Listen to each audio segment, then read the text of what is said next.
Hello, hello. Trying to set up my angle right. There, pardon me for that. Well, it's Lee. Hello again.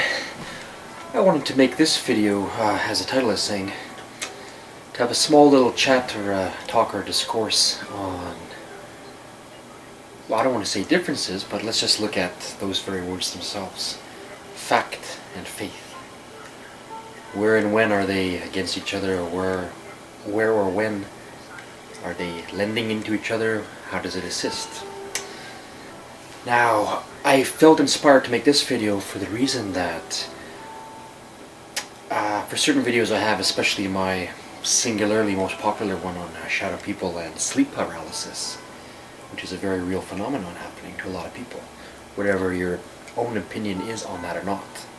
I'm someone that did experience it for quite a long time, and as such, I do feel that I am one such person that might be able to help a couple others. So a lot of comments come to me through that video, and I get private messages here and there on that, and I'm happy to have discussions with anybody about it.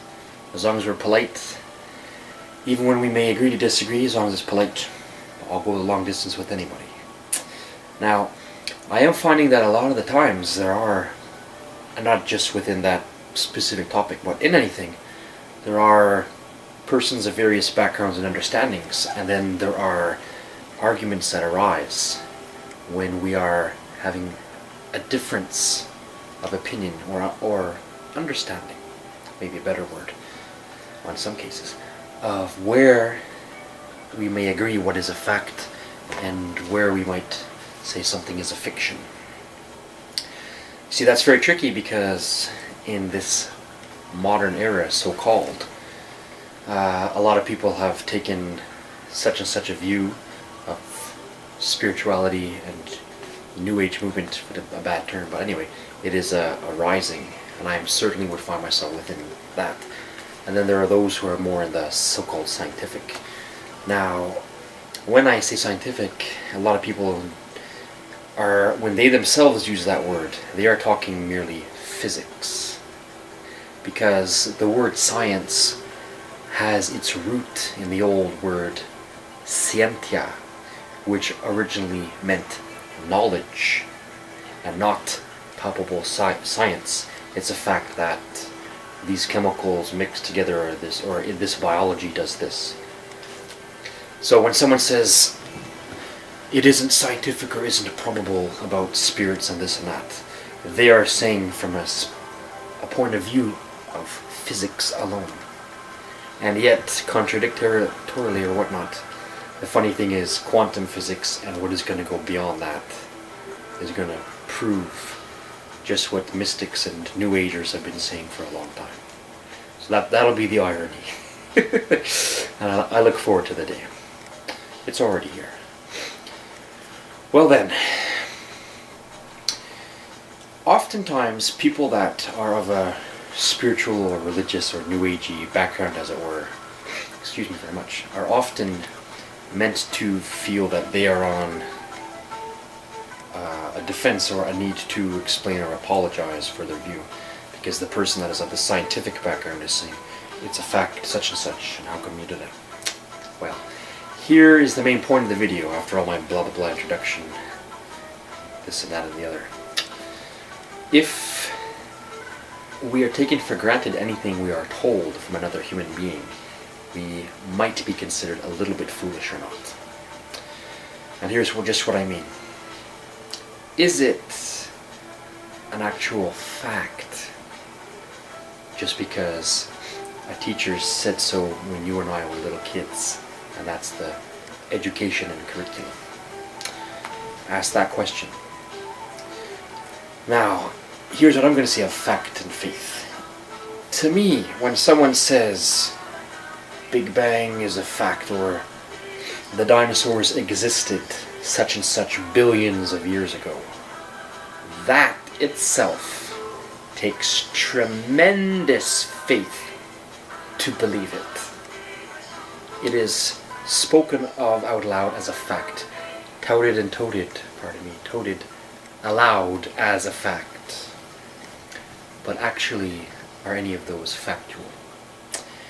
You see, that's just the whole bottom line, is we have a tendency to internally unto ourselves agree with what is suiting our current emotional modality, to call it that. And I would just say, in other words, a soul level, the soul's current level, the soul and the consciousness and the feeling of the individual person who is not their body, that person's paradigm. It takes ridiculous amount of faith to think you are just your body.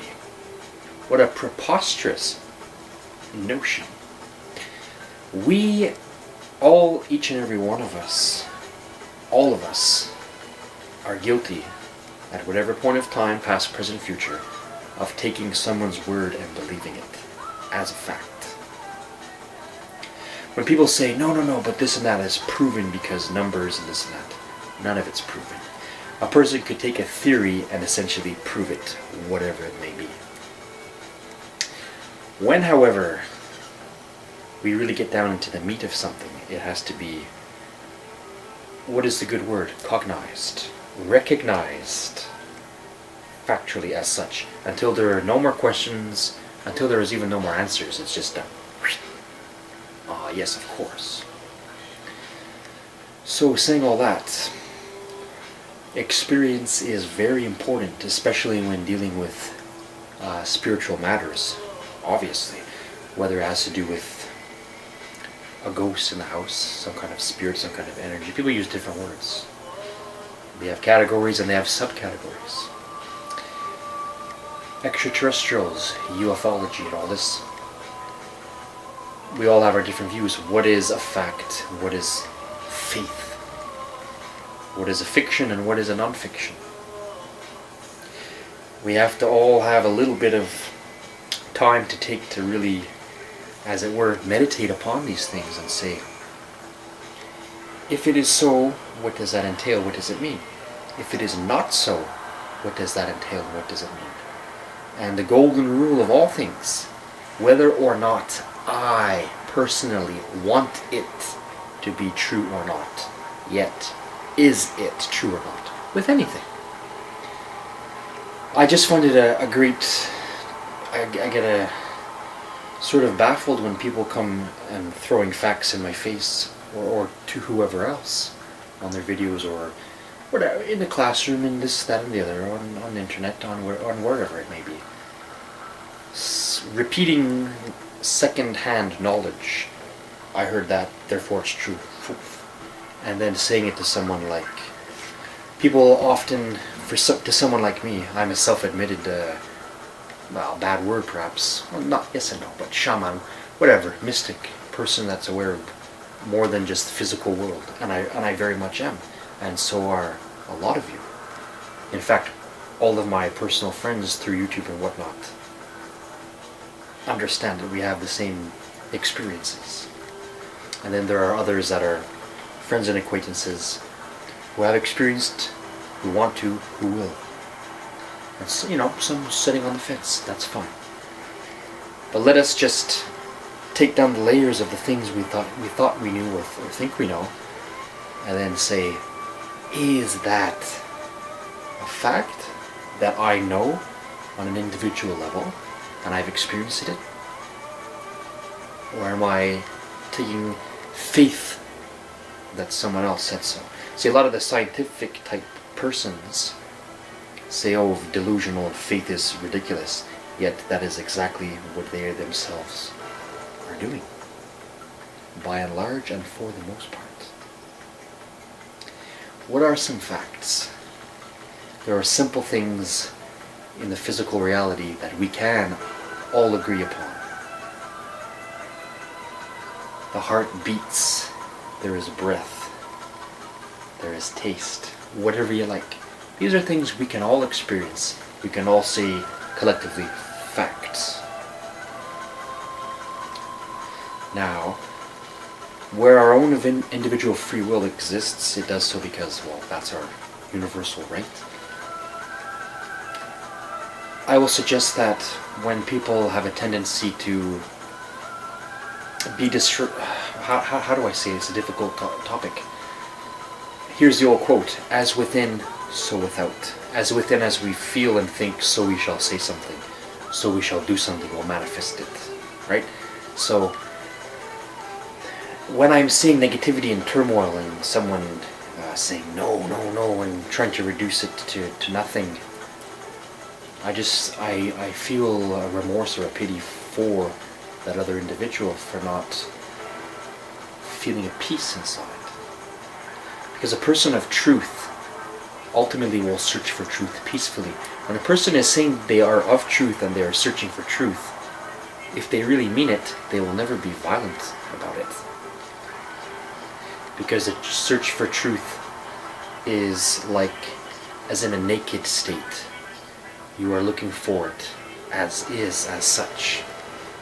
You are in the mode of the passive receiver who, I don't want to say aggressively, but who with a desire wants to know or needs to know. So for an example, when I make a video about nighttime attacks from actual entities, the common term would be shadow people. Call them whatever we like. They've been mentioned in religious books and they've been experienced on this planet for as long as humans have been here. What's to say of other planets? Time and space is nothing. Negative entities. Now, when someone has no experience at all with that sort of phenomenon, they do not have any authority to come to me and say a single thing about it. It's not probable. You're delusional. Am I? Is another person's testimony a lie or is foolish? The point being, the experience itself is incredibly real. And the experience can be ongoing and can be multifaceted. If someone receives it, just to keep going with that topic, if someone received a shadow attack, as I call it, whatever, fear attack, once or twice only, and just felt the paralysis and woke up and said, oh, bad dream. Well, I will tell them it's much more than a dream, I assure you, although I wouldn't say that a dream itself couldn't perhaps cause those effects to you, but to the depth that such a one as I have experienced it, or whoever else. Some of us have been haunted by it for a long time. Yeah, and some of us thoroughly beat it. But the point is, it gets deep. The rabbit hole is deep. It's not just something and then, okay, I got it. The problem with the scientist proclaiming with audacity that he knows the fact is often someone that just wanted to get a quick answer, scrutinize it. Okay, now I can control it, now I can see it, now I can control it. It's just that, good. Move on to the next. And they would call it something like data processing. This is like a computer that doesn't go into anything of depth, of emotional worth, of purpose. People that think that they are their body, how ridiculous a notion is that? Chemicals, physical makeup itself, combinations thereof do not create consciousness, do not create feelings. Desires, remorse, fear, love. These aren't combinations of things. Oh, coincidentally, at the exact moment you said that, I felt fear. No, it is a soul interaction. What was the old thing that said, Saint Augustine, he's not just the only one, way before him, but he gave the simple argument, well, think about it, meditate upon it. When you say, my body, my hand, I see you, who is the I? Right? So, when we're talking about, to get to my main point, and I made videos on this a little while ago, but it's hard to get into any great depth of subject with a short video. You can lose your interest fast, if the video goes on a long time, it's okay, 5-10 minutes, you're done, whatever the case. But for those of you who are going to go the distance, you have time and you feel like listening to an old fool like me. Well, that's just it though. The fact is, we all need to individually experience something in depth. And if we all can agree that not a single one of us has all the answers, and humankind is still searching and looking and experimenting and delving and traversing things, it is not for anyone to perhaps give an absolute final authority, categorize it, shove it in a file box and go on to the next thing. Intent, will, purpose, desire. Anyway, I didn't want to make the video too long. I just sort of wanted to close upon that. The importance of self-experience before any opinion is really given. Better to remain an agnostic. Better to appear truthfully and say, I don't really know, and thereby and therefore be actually wise, than to become an actual fool who thinks they know something and is just repeating something they heard. I have no idea about it. I'm going to repeat what I said some minutes ago. It takes a ridiculous amount of faith to think you are your body, that's it. It takes a preposterous amount of faith to think the universe started from a big bang and that was it, and whoa, what a lovely accident. It takes ridiculous amount of faith to believe dinosaurs existed 600 trillion years ago, whatever. Right? I'm just saying, we do not necessarily know until we know. So what are we saying as a fact? Every single human being is living by faith of some kind. For the spiritual person, their faith, as is mine, is like this. Taking steps to get closer to achieving the desire of my heart. To have the awakening where the hope in my heart receives its answer. And it is gentle and it is loving. It is holy. You guys probably know this, but the word holy, as you see it spelled or written as you write it, H-O-L-Y, is actually from a root of being whole, complete, W-H-O-L-E. Whole. For us to be whole, how long does that take? One short lifetime? I think not. So, I don't know where I should finish with this video, but the fact, there's the tricky word again, the fact is that we all believe in things we're not really necessarily sure of, and what really is proven ultimately. That's for all of us to come to appreciate. There are naysayers and there are yay-sayers, to put it that way. And indeed, when that question is asked to me, well, how do I know I'm not my body? I think that my best answer is, how are you able to even ask that question if you were not so? To ask that question is to not be your body. How would the chemicals come up with that idea? I'm not making fun of anybody, because you know what? I like being a scientist too. The real shaman or the real yogi goes down to a molecular level and understands the spirit within, the life force, the Atma within, all that, holding it together and within. I like the old saying from the copy of the Bhagavad Gita that I have, which is a large, lovely version. And even back then, the people knew the size and the space of things. And they asked, well, they understood to some degrees and levels the soul entity structure within the body, or rather how the body structure is on a tiny level, made up of many components. And they said, if that's being the case, then surely the soul Atma must be very small. And they said, I don't have hair, but I'll take a beard hair. They said, take the tip of a hair, divide it by 1,000. Take that and divide it again by 1,000. That will give you the rough idea of how small the Atma particle can be, the life essence. Within all things, it goes beyond mere physics. It goes beyond, how do I say that? An amazing fact on fiction. I don't know, I wrote a poem about it. Maybe I'll read it sometime. But yeah, I guess that'll about wrap it up. We ought to always have a suspended judgment before aggressively going and shoving our thing. Because often we don't know what we pretend to know. And I'll say it in the famous quote of Socrates, the Greek philosopher, all I know is I know nothing. We know so little, we pretend we know a lot. That was the whole Socratic way. That was the great entry of the Greek philosophy back then.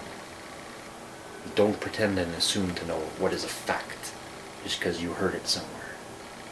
Do you know? Did you experience it? Fact versus faith.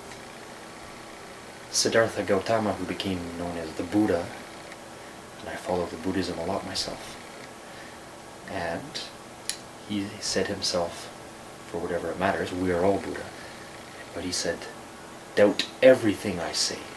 Don't believe anything I say. Experience it for yourself within, and then know.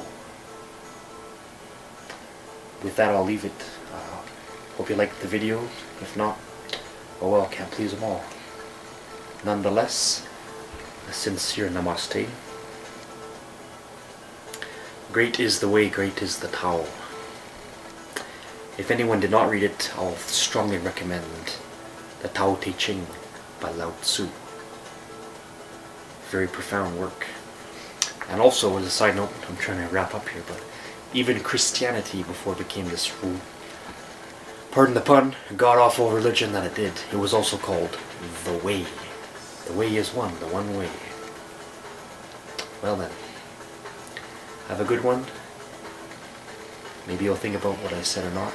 I'm just sharing what's currently on my mind, my current paradigm. No matter who you are, light and love be with you. Cheers.